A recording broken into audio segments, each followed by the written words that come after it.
Assalamualaikum warahmatullahi wabarakatuh. Alhamdulillahilladzi hadana li hada wa ma kunna linahtadiya laula an hadallah. Asyhadu an la ilaha illallah wahdahu la syarikalah wa asyhadu anna Muhammadan abduhu wa rasuluhu la nabiyya wa rasula ba'dah. Puji syukur selalu kita panjatkan kepada Allah Subhanahu wa taala atas nikmat dan limpahan kasih sayangnya kepada kita semua. Shalawat dan salam semoga tetap tercurah kepada uswah hasanah kita Nabi Muhammad SAW. Pada kesempatan kali ini kisah kita akan menyambitkan kultum sinema dengan judul 5 penyakit hati yang harus diwaspadai. Mari kita simak bersama.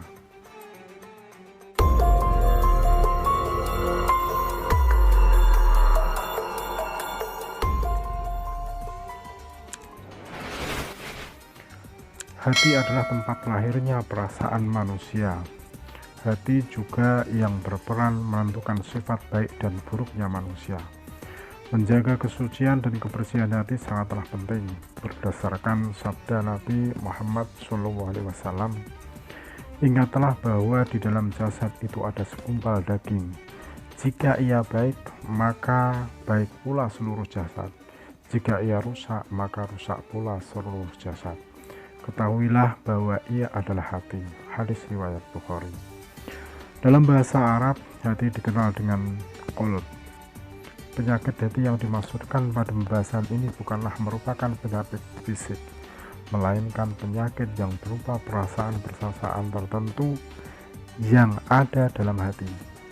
Penyakit inilah yang akan mempengaruhi akhlak dan perbuatan dalam kehidupan seseorang. Di masa kecilnya Rasulullah Muhammad SAW mengalami peristiwa penyucian hati yang dilakukan oleh malaikat Jibril.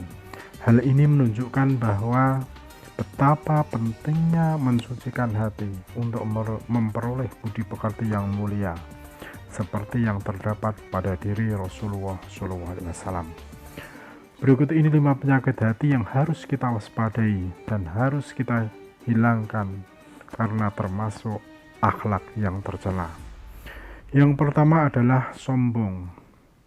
Sikap sombong adalah penyakit hati yang sangat dibenci oleh Allah.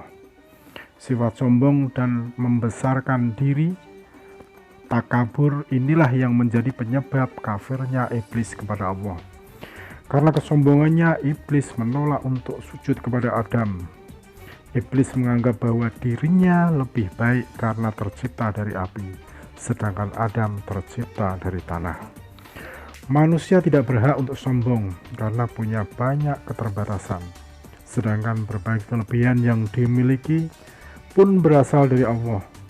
Dia memerintahkan kita untuk menjauhi sifat sombong, sebagaimana firman-Nya dalam Quran surat Al-Isra ayat yang ke-37. A'udzubillahi minasyaitonirrajim. Bismillahirrahmanirrahim. Wala tamsi fil ardi marha innaka lan tahriqal arda walan tablughal jibala tula, yang artinya, dan janganlah kamu berjalan di muka bumi ini dengan sombong, karena sesungguhnya kamu sekali-kali tidak dapat menembus bumi dan sekali-kali kamu tidak akan sampai setinggi gunung. Sifat kedua yang harus kita hindari dari penyakit hati adalah ujub.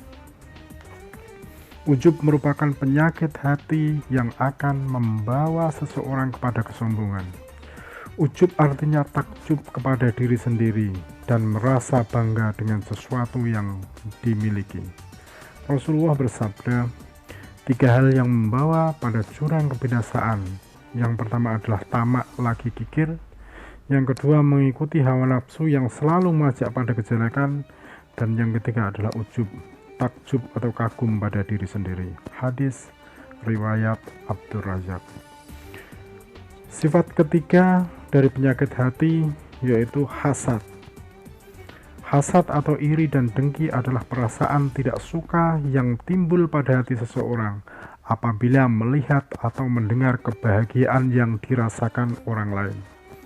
Penyakit hasad ini harus segera dihilangkan karena segala yang diperoleh masing-masing orang sudah ditentukan kadar dan ukurannya oleh Allah. Penyakit hasad dapat mengikis pahala amal soleh sebagaimana hadis Nabi sebagai berikut. Waspadalah terhadap hasud, iri dan dengki. Sesungguhnya hasud mengikis pahala-pahala sebagaimana api memakan kayu. Hadis riwayat Abu Daud. Penyakit keempat adalah bakhil atau kikir. Sifat bakhil ini menyebabkan seseorang merasa kekurangan dan takut akan kehabisan harta, sehingga tidak mau memberikan sedikit hartanya kepada orang yang membutuhkan. Sebagaimana firman Allah yang ada dalam surat Ali Imran ayat 180, yang artinya, sekali-kali janganlah orang-orang yang bakhil dengan harta yang Allah berikan kepada mereka dari karunia-Nya menyangka bahwa kebakhilan itu baik bagi mereka. Sebenarnya kebakhilan itu adalah buruk bagi mereka. Harta yang mereka bakhilkan itu akan dikalungkan kelak di lehernya di hari kiamat. Dan kepunyaan Allah lah segala warisan yang ada di langit dan bumi. Dan Allah Maha mengetahui apa yang kamu kerjakan. Yang terakhir,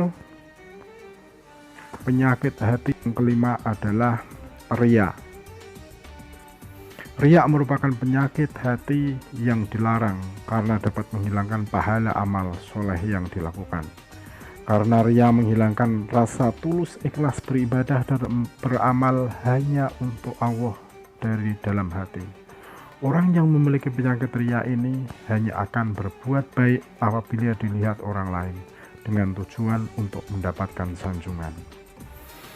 Sebagaimana firman Allah dalam surat Al-Baqarah ayat yang ke-264. Hai orang-orang yang beriman, janganlah kamu menghilangkan pahala sedekahmu dengan menyebut-nyebutnya dan menyakiti perasaan si penerima, seperti orang yang menafkahkan hartanya karena riya kepada manusia dan dia tidak beriman kepada Allah dan hari kemudian. Maka perumpamaan orang itu seperti batu licin yang di atasnya ada tanah. Kemudian batu itu ditimpa hujan lebat, lalu menjadilah dia bersih, tidak bertanah. Mereka tidak menguasai sesuatu pun dari apa yang mereka usahakan, dan Allah tidak memberi petunjuk kepada orang-orang yang kafir. Itulah penyakit yang harus dihilangkan dari setiap hati seorang muslim. Semoga kita semua selalu diberi ilham dan ditunjukkan jalan yang lurus oleh Allah, sehingga terhindar dari penyakit hati dan akhlak yang tercela. Ihdinas syiratal mustaqim. Wassalamualaikum warahmatullahi wabarakatuh.